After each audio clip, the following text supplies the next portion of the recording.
year. Act 1, Scene 1 is very, very important. Obviously, it's the opening of the play, and the opening of the play has to kind of set the scene. So this is, in a sense, Shakespeare setting the scene for what happens throughout the play. So he's got to do that really, really quickly, and he does this really, really effectively. It's quite easy to brush over this, but there's quite a few things in here that are worth looking at, in a sense.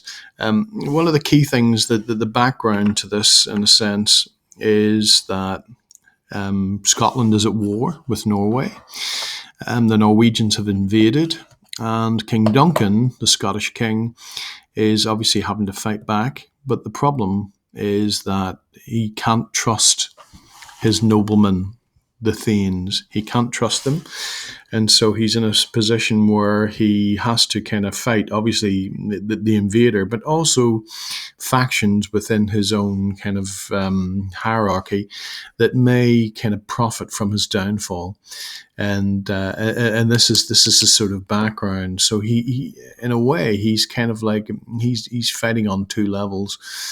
And this is the sort of background, because the Norwegians, what they'll do, they'll be happy to basically pay off or bribe people who will then betray King Duncan. And the way they do that is they give them lands and titles and things like that they have. So in a way, the Thanes will turn, obviously, to kind of remain in a position of power.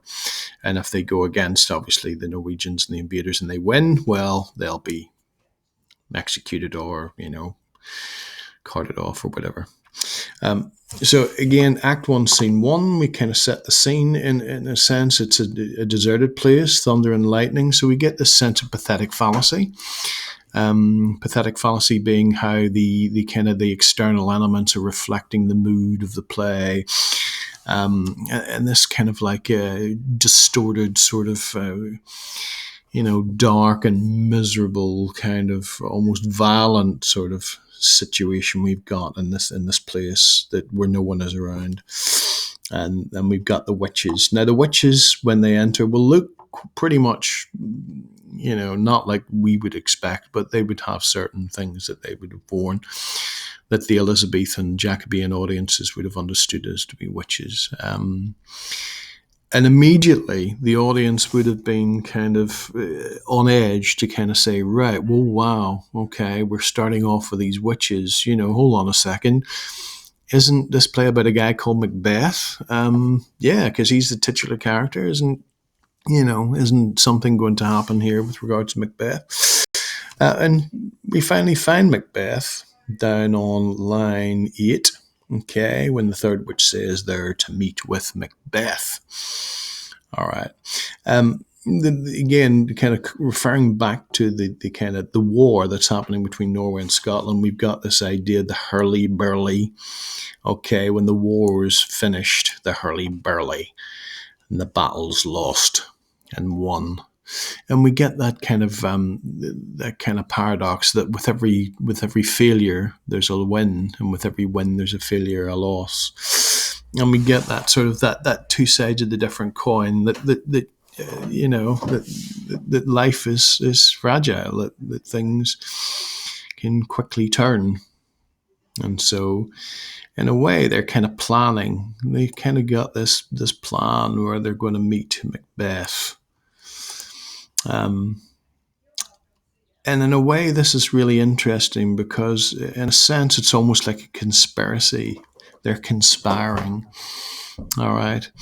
And then at the end, they have this little chant, fair is foul and foul is fair, hogger through the fog and filthy air. And coming back to this idea of fair is foul and foul is fair, it's a sort of paradoxical kind of statement, but it's also like an equivocation. It's like it's ambiguous, and in a way, Macbeth himself is an ambiguous character, and it's an ambiguous scene. Is this good or bad? We don't know. In a way, it's kind of Shakespeare's purpose. It's perfect. He needs to hook his audience into this idea that this is worth watching. And immediately he grabs them. He's got all those elements of like the Gothic horror story. You've got the wind and the rain and the lightning, and then we've got kind of like witches and evil, and then we've got the titular character, Macbeth, who appears, and they don't seem to say much, but I want you to point out something that's really, really important here. And let's look at that, referring back to the lesson I got you to look at with the TED Talk about meter. Meter's very important here. Okay, notice, when shall we three meet again, in thunder, lightning, or in rain? When the hurly-burly's done, when the battle's lost and won. Now, obviously, my croaky, horrible voice will not kind of do the poetic justice of what this is, but what you're hearing there, in a sense, is trochaic meter. It's a trochee, okay? Now, what's the significance of that? Well, if you've followed the lesson, you'll know that a trochee, in a sense, is the opposite of an iamb. Now, an iamb is that unstressed, stressed, unstressed, stressed. With trochee, you've got the stressed, unstressed, stressed, unstressed. And so you get the reverse of that. Now, just for a moment, I want you to consider, okay, what iamb is. An iamb, in a sense, is that suprasensual rhythm meter that basically imitates the human heart. Now, what we've got here, if iamb imitates the human heart, and it's that idea of humanity and that beating of the heart, what would trochee then be?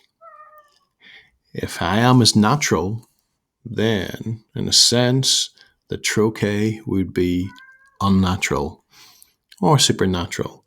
And so we get this immediately, and the audience, obviously, the audience would have been people who had gone to the theatre for many years and would be basically well versed in iambic pentameter. Shakespeare wrote an iambic pentameter, but everyone did. Iambic pentameter, or the iambic meter, was first, in a sense, written by Geoffrey Chaucer when he wrote the Canterbury Tales. So, in a sense, he's the grandfather of English literature, the first person to ever write a literature.